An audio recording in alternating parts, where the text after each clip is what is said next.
Resumen de Vigilar y castigar, de Michel Foucault.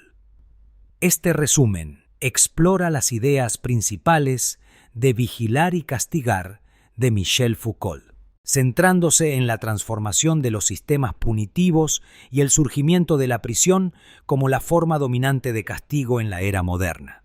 El suplicio y su declive.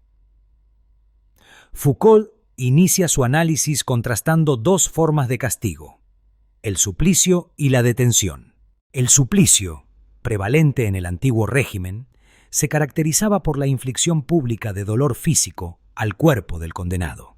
Este espectáculo brutal tenía como objetivo principal manifestar el poder del soberano y la verdad del crimen a la vista de todos. La atrocidad del suplicio se consideraba necesaria para comunicar la severidad del crimen y la fuerza irresistible de la justicia real. A partir del siglo XVIII se observa un cambio gradual en la percepción del suplicio. Las luces critican su brutalidad e inhumanidad, considerándolo un vestigio de la tiranía. Este rechazo se basa en la creciente sensibilidad hacia el sufrimiento y la creencia en la necesidad de un sistema penal más humano y eficaz. El alma como nuevo objetivo del castigo. El declive del suplicio coincide con un desplazamiento del objeto del castigo, del cuerpo al alma. Los reformadores penales argumentan que el castigo debe actuar sobre la conciencia, los pensamientos y la voluntad del delincuente, buscando su enmienda y reinserción en la sociedad. Esta transformación no implica un cambio radical en la definición de los delitos, sino una reorientación hacia las motivaciones, la personalidad y el potencial de reforma del individuo. El surgimiento de la prisión. La prisión surge como la institución paradigmática de este nuevo sistema penal. A diferencia del suplicio, la prisión se presenta como una forma de castigo suave, privada y orientada a la rehabilitación del delincuente. En este nuevo contexto, la pena no se limita a la privación de libertad, sino que se convierte en un mecanismo para disciplinar el cuerpo y el alma del individuo. Foucault analiza diversos modelos de prisión que se desarrollan en Europa, como el Ratshuis y el Spinhuis de Ámsterdam, instituciones que introducen el trabajo como elemento central de la reforma moral. Estas experiencias tempranas influyen en los proyectos de reforma penitenciaria del siglo XVIII y principios del XIX, como el modelo de Walnut Street en Filadelfia, que combina el trabajo, la disciplina y la vigilancia constante para transformar la conducta del recluso, la disciplina y el poder. Foucault identifica a la disciplina como el principio fundamental que opera en la prisión y en otras instituciones como las escuelas, los cuarteles y las fábricas. La disciplina se define como una tecnología de poder que busca normalizar y controlar el comportamiento individual a través de la organización del espacio, el tiempo y las actividades. Foucault describe las diversas técnicas disciplinarias, como la clausura, la localización, el control del tiempo, la vigilancia jerárquica y el examen. Estas técnicas se combinan para producir individuos dóciles y útiles, cuerpos y mentes que se ajustan a las normas sociales y a las exigencias de la producción, el examen y la individualización. El examen juega un papel crucial en este proceso disciplinario. A través del examen, el individuo se convierte en un caso susceptible de ser observado, medido, evaluado y comparado con otros. Foucault destaca la importancia de los procedimientos de escritura y registro que acompañan al examen, como la creación de expedientes, la clasificación y la comparación de datos. El examen con sus técnicas documentales, permite la constitución del individuo como objeto de conocimiento y control, marcando el surgimiento de las ciencias del hombre. Foucault argumenta que esta individualización no se limita a una mera descripción de las características únicas, sino que busca normalizar al individuo, ubicándolo en una escala de valores y desviaciones. El panóptico, modelo de la sociedad disciplinaria. Foucault explora la arquitectura del panóptico como un modelo ideal de la sociedad disciplinaria. Diseñado por Jeremy Bentham, el panóptico consiste en una torre central desde la cual se puede observar a todos los individuos, confinados en celdas individuales que rodean la torre. La particularidad del panóptico reside en la asimetría de la mirada. Los reclusos no saben cuándo son observados, pero la posibilidad constante de ser vigilados los obliga a internalizar la disciplina y a autocontrolarse. Foucault argumenta que el panóptico no es solo un modelo arquitectónico, sino un diagrama de poder que se aplica a diversas instituciones, como las escuelas, los hospitales y las fábricas. El fracaso de la prisión y la persistencia de la delincuencia. A pesar de su pretensión de reformar a los delincuentes, Foucault señala que la prisión ha fracasado en su objetivo de reducir la criminalidad. La reincidencia es un problema persistente y la prisión misma se convierte en una escuela del crimen. Foucault examina las críticas a la prisión que surgen a partir del siglo XIX, incluyendo su ineficacia para disminuir la delincuencia, la creación de una subcultura criminal y la producción de una clase peligrosa, la delincuencia y el ilegalismo. Foucault analiza la relación entre la delincuencia y el ilegalismo popular, argumentando que la prisión, al intentar controlar la delincuencia, ha contribuido a separar a los delincuentes de las clases populares. Se observa una estrategia burguesa para aislar y controlar la delincuencia, utilizando los medios de comunicación y la literatura para presentarla como una amenaza ajena a la sociedad. Foucault examina casos como el de Vidocq y Lacenaire para ilustrar esta dinámica. Vidocq, un exdelincuente convertido en jefe de policía, representa la cooptación de la delincuencia por el poder. Lacenaire, un criminal célebre por su inteligencia y sus reflexiones sobre el crimen, encarna la transformación del ilegalismo en un discurso inofensivo y estéticamente aceptable para las clases privilegiadas. Conclusión. La microfísica del poder. Vigilar y castigar no solo analiza la historia de la prisión, sino que explora la microfísica del poder, las formas sutiles y cotidianas en que el poder se ejerce sobre los individuos. Foucault argumenta que el poder no se posee, sino que se ejerce a través de una red de estrategias, técnicas y procedimientos. La disciplina, con sus mecanismos de vigilancia, normalización y control, es una de las expresiones más importantes de esta microfísica. Del poder en la era moderna. La prisión, como institución paradigmática de la sociedad disciplinaria, ilustra cómo el poder se ejerce no solo a través de la coerción física, sino también a través de la producción de subjetividades dóciles y autocontroladas. Vigilar y castigar es una obra fundamental para comprender las complejas relaciones entre poder, conocimiento y control social en la modernidad. La transformación de los sistemas punitivos, el surgimiento de la prisión y la proliferación de la disciplina son analizados por Foucault como manifestaciones de un nuevo tipo de poder que busca modelar no solo los cuerpos, sino también las almas de los individuos. A continuación los dejamos con nuestra inmersión profunda en la obra. Adelante. Bienvenidos a nuestra inmersión profunda de hoy. Prepárense para un viaje fascinante a través de la historia del castigo. Así es. Nos adentraremos en Vigilar y castigar de Michel Foucault. Una obra que nos lleva desde las ejecuciones públicas exacto, hasta el nacimiento de la prisión moderna. Foucault nos invita a reflexionar sobre cómo la forma en que castigamos revela mucho sobre el poder en una sociedad. Y créanme, la historia del castigo es mucho más compleja e interesante de lo que podríamos imaginar a simple vista. Totalmente. De hecho, al comenzar a leer el libro, me quedé impactada con la descripción de la ejecución de Ravaillac, el asesino del rey Enrique IV de Francia. Foucault no escatima en detalles. Es realmente escalofriante. Sí. ¿Por qué crees que dedica tanto espacio a estos eventos tan brutales? Es que estos actos no eran simplemente castigos, eran verdaderos espectáculos públicos. Ajá. Diseñados para infundir miedo y mostrar el poder absoluto del soberano. Imaginen la multitud reunida, observando cómo el cuerpo del condenado era descuartizado.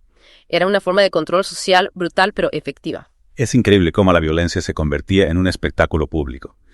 Pero si cumplía una función, ¿por qué desaparecieron estas prácticas? ¿Qué cambió en la forma de pensar sobre el castigo? Alrededor del siglo XVIII surgió una nueva sensibilidad. Pensadores como Beccaria y Mably comenzaron a criticar la tortura como un método inhumano e ineficaz. Argumentaron que el castigo debía dirigirse al alma del criminal, no a su cuerpo. La idea era rehabilitar, no solo infligir dolor. ¿Qué cambio tan radical? Pasar de la tortura pública a la idea de rehabilitar al criminal. ¿Y cómo encaja la prisión en esta nueva forma de pensar? La prisión, que inicialmente era un lugar de detención temporal, se convirtió en el modelo ideal para este nuevo enfoque. Se la veía como un espacio controlado donde se podía observar, disciplinar y, en teoría, reformar a los individuos. Es curioso cómo la prisión, que parece un castigo más suave que la tortura pública, se convirtió en la forma dominante de castigo en tan poco tiempo. ¿Fue una coincidencia? ¿O había algo más detrás de este cambio? No fue una coincidencia en absoluto. La prisión se veía como una herramienta más científica y eficiente para controlar a la población. Foucault argumenta que la prisión era parte de un fenómeno más amplio, el surgimiento del poder disciplinario en la sociedad moderna. Hablando de disciplina, Foucault usa mucho este término. A veces me confunde un poco. ¿Podrías explicarnos qué significa exactamente la disciplina en el contexto del libro? Claro. La disciplina, en el sentido que la usa Foucault, no se trata solo de castigar. Es un sistema sutil y omnipresente que busca moldear a los individuos para que sean dóciles y obedientes. Se basa en la vigilancia, las normas y la normalización del comportamiento. Ya veo. Es como si la disciplina creara una especie de molde invisible al que todos debemos ajustarnos. ¿Y dónde encaja la prisión en este sistema de disciplina? La prisión es el modelo perfecto de la sociedad disciplinaria. Es un espacio donde se controlan todos los aspectos de la vida: horarios, vestimenta, comportamiento. Y lo más importante, es un lugar donde la vigilancia es constante. Me viene a la mente la imagen del panóptico que describe Foucault. Esa torre central desde donde se puede observar a todos los prisioneros sin que ellos sepan si están siendo vigilados o no. Es una idea bastante inquietante. Exactamente. El panóptico es una metáfora del poder disciplinario en la sociedad moderna. La posibilidad de ser vigilado en cualquier momento genera una autodisciplina casi automática. Ya no necesitas un guardia en cada celda. La propia arquitectura del poder te controla. Es increíble cómo Foucault conecta la arquitectura de la prisión con el funcionamiento del poder en la sociedad. Nunca lo había pensado de esa manera. Es realmente revelador. Y lo más interesante es que Foucault argumenta que este modelo de la prisión no se limita a sus muros. Sus mecanismos de control se extienden a otras instituciones como las escuelas, los hospitales, incluso las fábricas. Es como si la lógica de la prisión se hubiera expandido a toda la sociedad. Exacto. Foucault describe este fenómeno como el sistema carcelario. Ajá. La prisión como modelo de disciplina y vigilancia permea toda la sociedad, creando una red de control invisible que nos moldea desde la infancia. Es una idea bastante perturbadora, ¿no? Ya. Imaginar que la lógica de la prisión se extiende a nuestras escuelas, hospitales y lugares de trabajo. Pero ¿cómo sucedió esto? ¿Cómo se implementó este sistema carcelario de forma tan generalizada? Bueno, recordemos el contexto histórico. El siglo XVIII fue una época de grandes cambios sociales con el auge del capitalismo y la industrialización. Se necesitaba una nueva forma de control social que se adaptara a esta nueva realidad. Una forma de disciplinar a la fuerza laboral y crear individuos dóciles y productivos. Entiendo. La disciplina se convirtió en un elemento clave para el funcionamiento de la sociedad industrial. Y la prisión como modelo de disciplina encajaba perfectamente en esta lógica. Exactamente. La prisión se convirtió en el laboratorio perfecto para desarrollar y perfeccionar técnicas de control que luego se aplicaron a otros ámbitos de la vida social. Foucault describe la prisión como una máquina para transformar a los individuos. ¿Puedes explicarnos cómo funciona esta máquina? ¿Cuáles son sus mecanismos principales? Uno de los mecanismos clave es la vigilancia constante. Ya hablamos del panóptico, pero la vigilancia va más allá de la simple observación. Se trata de registrar, clasificar y analizar el comportamiento de los individuos Sí. para poder predecir y controlar sus acciones. Es como si se tratara de convertir a las personas en datos, en información que puede ser procesada y utilizada para el control social. Exactamente. Y otro mecanismo importante es la normalización. Se establecen normas de comportamiento muy estrictas y se castiga cualquier desviación. De esta forma se crea una presión constante para conformarse a la norma para ser normal. Es interesante cómo la disciplina no solo se impone desde afuera, sino que también se internaliza. Empezamos a vigilar y disciplinarnos a nosotros mismos por miedo al castigo o al rechazo social. Así es. La disciplina se convierte en una forma de autocontrol, una especie de prisión interior que llevamos con nosotros a todas partes. Y en este sistema, ¿cuál es el papel del delincuente? ¿Qué función cumple dentro del sistema carcelario? Foucault argumenta que el delincuente no es solo alguien que viola la ley, sino que representa una amenaza al orden social establecido. Es una figura que se utiliza para justificar la expansión del sistema carcelario y para legitimar el control social. Entonces, la delincuencia no es solo un problema social, sino también una herramienta política. Se utiliza para justificar la vigilancia, el control y la represión. Exactamente. Y esto nos lleva a cuestionar si el sistema penal realmente busca lo que dice buscar, la reducción del crimen, o si en realidad perpetúa el crimen y la delincuencia como forma de control social. Es una idea bastante radical, ¿no? Pues sugiere que el sistema, que se supone que nos protege, en realidad nos está controlando. Es una de las ideas más provocativas de Foucault. Nos invita a pensar en la función social del crimen y a cuestionar si el sistema penal realmente busca lo que dice buscar. Y hablando de cuestionar el sistema, Foucault también critica la idea de que la prisión es un lugar de rehabilitación. Claro. ¿Por qué? ¿Acaso no se supone que las prisiones deben ayudar a los delincuentes a reintegrarse a la sociedad? La idea de la rehabilitación suena muy bien en teoría, pero en la práctica la prisión a menudo tiene el efecto contrario. En lugar de rehabilitar, la prisión estigmatiza, aísla y deshumaniza a los individuos. Es como si la prisión creara un ciclo de exclusión social en lugar de romperlo. Exactamente. La prisión marca a los individuos como delincuentes y los separa del resto de la sociedad. Esto dificulta su reinserción social y aumenta las probabilidades de que vuelvan a delinquir. Foucault nos muestra cómo la prisión, lejos de ser una solución al problema del crimen, en realidad lo perpetúa y lo agrava. Y lo más preocupante es que la lógica de la prisión se ha extendido a otros ámbitos de la vida social, creando un sistema de control invisible que nos afecta a todos. Así es. Y este sistema de control no solo se basa en la vigilancia y el castigo, sino también en la producción de conocimiento. Foucault argumenta que el poder y el conocimiento están íntimamente relacionados. ¿A qué te refieres con eso? ¿Cómo se relaciona el conocimiento con el poder? El poder no solo reprime, sino que también produce conocimiento. Y este conocimiento se utiliza para justificar el control social, para definir lo que es normal y lo que es desviado, para clasificar y categorizar a los individuos.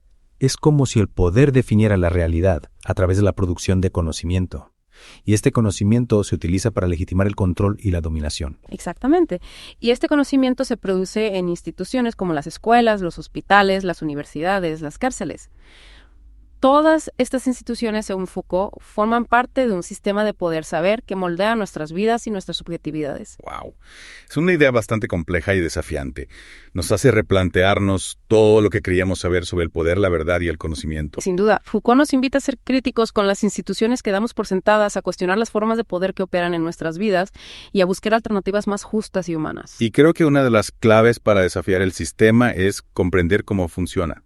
Foucault nos proporciona las herramientas para analizar el poder, para desvelar sus mecanismos ocultos y para imaginar nuevas formas de resistencia. Exactamente. Y la resistencia no se trata solo de oponerse al poder de manera frontal, sino de crear espacios y prácticas alternativas que escapen a su lógica. Se trata de construir formas de vida más libres, más justas y más humanas. Es un camino desafiante, pero también esperanzador. Foucault nos muestra que el poder no es absoluto, que siempre hay espacios para la resistencia y la transformación. Así es. Y esta inmersión profunda en vigilar y castigar nos ha dado mucho en qué pensar. Espero que nos inspire a seguir explorando estas ideas y a buscar formas de contribuir a un mundo más justo y libre. Después de este recorrido por las ideas de Foucault, me pregunto, ¿cómo podemos aplicar este conocimiento a nuestras vidas? ¿Qué podemos hacer para resistir a este sistema carcelario que parece estar en todas partes? Esa es la pregunta clave. Foucault no nos da un manual de instrucciones para la revolución, pero nos ofrece herramientas para pensar críticamente sobre el poder y para imaginar nuevas formas de vivir. La resistencia no siempre tiene que ser un acto grandioso o violento. Entonces, ¿cómo podemos resistir en el día a día? Empecemos por cuestionar lo que damos por sentado. ¿Por qué aceptamos ciertas normas? ¿De dónde vienen nuestras ideas sobre el éxito, la felicidad, la normalidad? Al hacernos estas preguntas empezamos a desnaturalizar el poder y a ver las estructuras que lo sostienen. Es como si tuviéramos que convertirnos en arqueólogos nosotros mismos, excavando nuestras creencias y comportamientos para descubrir cómo hemos sido moldeados por el poder. Exactamente. Y a partir de esa toma de conciencia podemos empezar a construir alternativas. Foucault habla de la importancia de crear espacios, otros lugares y prácticas que escapen a la lógica del control y la disciplina. ¿Puedes darnos algunos ejemplos concretos? ¿Qué tipo de espacios otros podemos crear? Piensa en movimientos sociales que desafían las normas sociales en comunidades que practican la autogestión, en artistas que subvierten las formas tradicionales de representación. Incluso pequeños actos de desobediencia civil, de no conformismo, pueden ser formas de resistencia. Me gusta la idea de que la resistencia puede ser creativa, incluso poética. No se trata solo de luchar contra el poder, sino de crear algo nuevo, algo diferente. Exacto, y esa creatividad es fundamental, porque el poder también es creativo. Siempre está buscando nuevas formas de controlarnos, de moldearnos a su imagen. La resistencia tiene que ser igual de creativa, igual de adaptable para poder desafiarlo. Foucault también habla de la importancia de la ética del cuidado de sí mismo. ¿Qué significa esto en el contexto de la resistencia al poder? Cuidar de sí mismo no se trata de egoísmo o narcisismo, sino de cultivar la autonomía y la libertad interior. Se trata de desarrollar la capacidad de pensar por nosotros mismos, de tomar decisiones libres, de no dejarnos manipular por el poder. Es como si la resistencia empezara por un trabajo interno, por una transformación personal, que nos permite ser más libres y más auténticos. Exactamente. Y esa transformación personal, esa búsqueda de la autonomía puede ser una forma de resistencia muy poderosa. Porque cuando dejamos de ser sujetos dóciles, cuando nos convertimos en individuos libres y pensantes, el poder pierde su control sobre nosotros. Es una idea muy inspiradora. Nos muestra que la resistencia no es solo un acto político, sino también una actitud vital, una forma de vivir con mayor libertad y conciencia. Así es. Y esta inmersión profunda en vigilar y castigar nos ha dado mucho que reflexionar. Foucault nos ha abierto los ojos a la complejidad del poder y nos ha mostrado que la resistencia es posible, que siempre hay espacios para la libertad y la creación. Estoy totalmente de acuerdo. Leer a Foucault puede ser un desafío, pero al mismo tiempo es una experiencia liberadora. Nos ayuda a comprender mejor el mundo en que vivimos y a imaginar nuevas formas de vivir en él. Exacto. Y a todos nuestros oyentes los invitamos a que lean Vigilar y castigar por sí mismos y que se unan a esta conversación sobre el poder, la libertad y la resistencia. Porque como decía Foucault, el poder no se posee, se ejerce. Y la resistencia también. Muchas gracias por acompañarnos en esta inmersión profunda. Si este audio les ha sido de ayuda, les agradeceríamos que nos dejen un like, se suscriban al canal y comenten qué otro libro les gustaría que tratemos. Hasta la próxima.